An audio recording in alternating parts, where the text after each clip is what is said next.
In this issue of Mountain Bike Chronicles, we are in Norway for the last stop of the UCI Downhill World Cup in Hafjell. We visit Canada's leading talent, Steve Smith, at home where he's enjoying downtime and preparing for a long race season. We're on site as a new mountain bike track is being built. All this and much more in this edition of Mountain Bike Chronicles.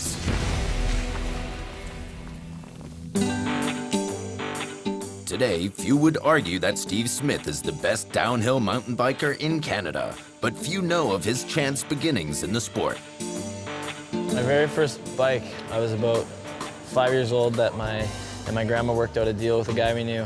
He had a lot of BMX bikes and she made a deal that if he got free pie for an entire year, I'd get a free bike. And then it kind of led from there. I started racing a little bit and the bikes got better and better.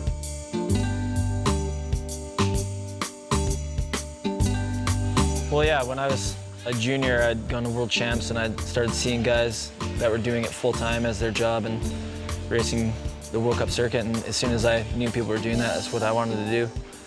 So yeah, when I was about 15, 16, I guess, that was when I made it my goal. And I didn't really know exactly if I could do it or not until I was doing it. Every spring, the 22-year-old departs from his home in Vancouver Island to compete against the best riders in the Mountain Bike Downhill World Cup. Yeah, I'm used to it now, just packing up, and all my family just know that time of the year. It's kind of, you say goodbye and I'll see you in a little while. Just try to be in contact with family and the girlfriend and just stay positive, and traveling's always fun.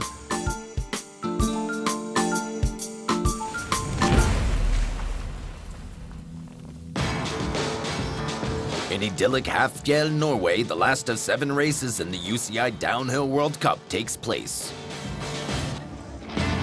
The winner in the overall World Cup has been already determined. Champion Aaron Gwynn is present at the race only as a spectator. Yeah, it was actually a first day of practice. I just had a pretty big crash in the rock section, and I don't know, a bit of a bummer. I was definitely feeling good, looking forward to having some fun this race, but that's the way it goes, and I guess it could be a lot worse. Second place in the overall ranking is yet to be decided, with 2 rivals in contention. G. Atherton trails the South African Greg Minar, knowing this event decides the final rankings. G starts first, and his mission is clear. The fastest one at the end of this race will take second place in the UCI Mountain Bike Downhill World Cup.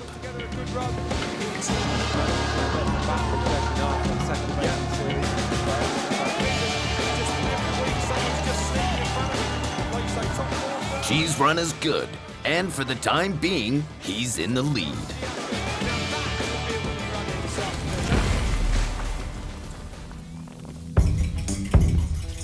Home in Vancouver Island, Steve Smith enjoys every minute away from racing.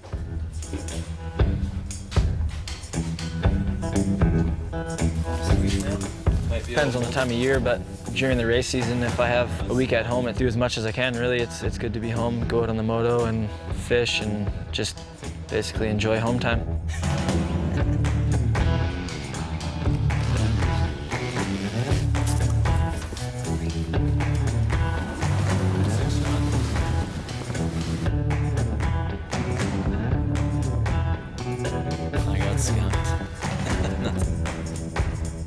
The relaxed life comes to an end when the summer is over.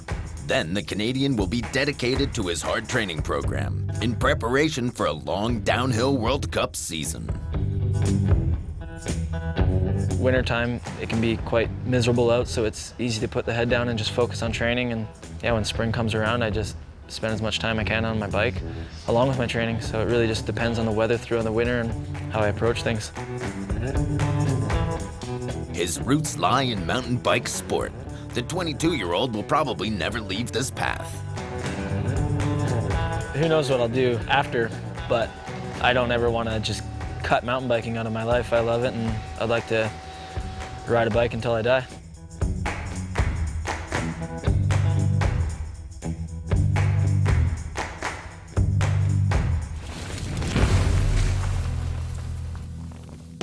Hafjell enters a decisive phase, the duel for second place in the overall Mountain Bike Downhill World Cup ranking.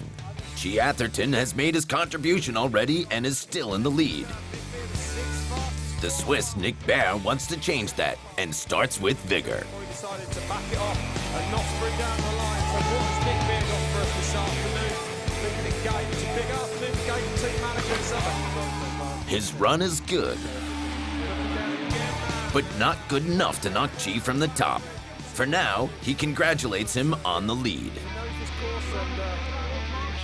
Now G's biggest rival, Greg Minar, is ready to go.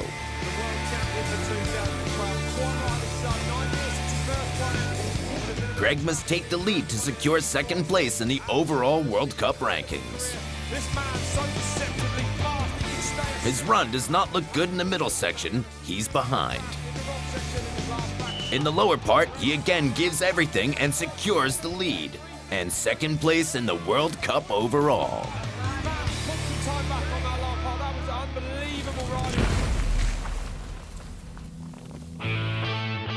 On the east coast of the United States, Steve Smith achieved his best ever World Cup result during July this year.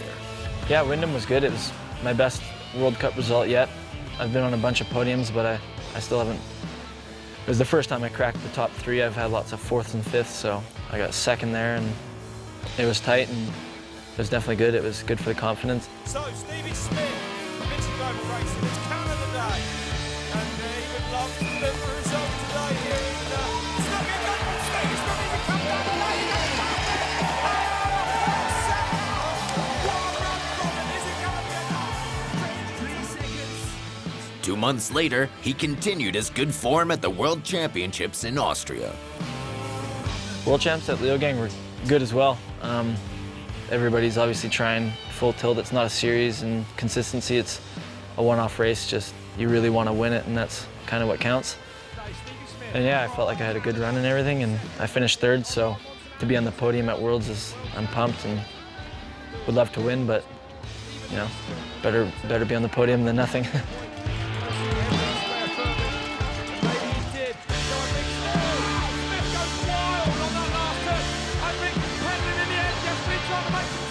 The better I do, the better I want to do, and the more I expect from myself. So it kind of feel the same always, whether I'm thinking about when I was a junior and I was coming to World Cups just trying to qualify.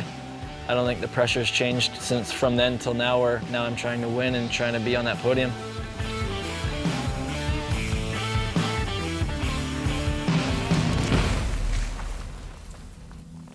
The boom of mountain bike sport always requires the construction of new tracks.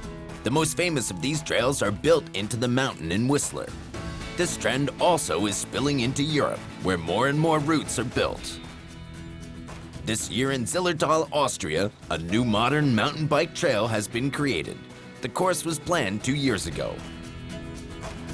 Implementing the plan required some key considerations: topography, and how the ecological conditions adapt and affect a wide range of terrains.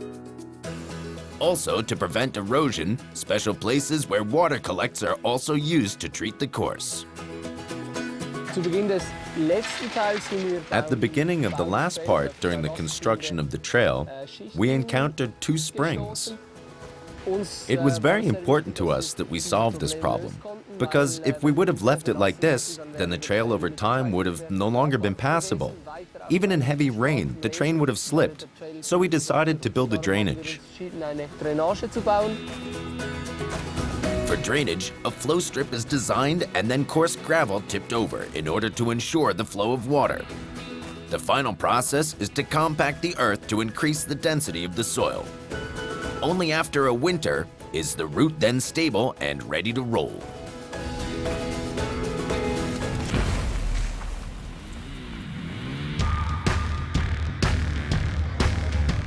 In Hafjell, the top riders are at the start. George Brannigan has been a surprise in qualifying. The New Zealander starts well and is in the lead.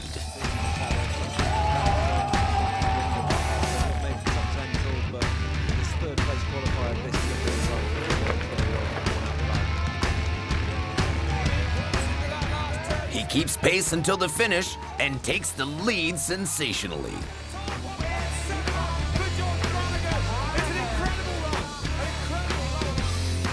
Only Steve Smith is left at the top. He starts explosively. World Championships. Just a couple of weeks back, one of the real big hitters now on the World Cup scene on the car version of Wilson there on Da Vinci bike. He does well in the technical sections. Version, but Smith man, he's going to be hungry for this afternoon. In the lower section, he utilizes all of his skill and digs deep to celebrate his first victory in the World Cup. By less than half a second. Oh, look at the time from Stevie Smith. Yeah, I'm so happy right now. I've never won a World Cup before, and it's been a dream of mine. And the track's running so fast, but didn't feel like I could go any faster because the headwind was so hard, but everybody had the same, and holy man, I'm stoked. Aaron Gwynn also has cause for celebration as the overall World Cup champion. Definitely a really awesome year for me. I can't complain, man. It's been great. Congrats to Stevie. That was really cool to see. After the season finale in Hafjell, Aaron Gwynn is presented as the overall winner of the UCI Downhill World Cup. In second place is Greg Minar, followed by G. Atherton. In the next issue of Mountain Bike Chronicles, we come to the final of the FMB World Tour. Utah hosts the prestigious freeride event, the Red Bull Rampage. All this and much more in the next issue of Mountain Bike Chronicles.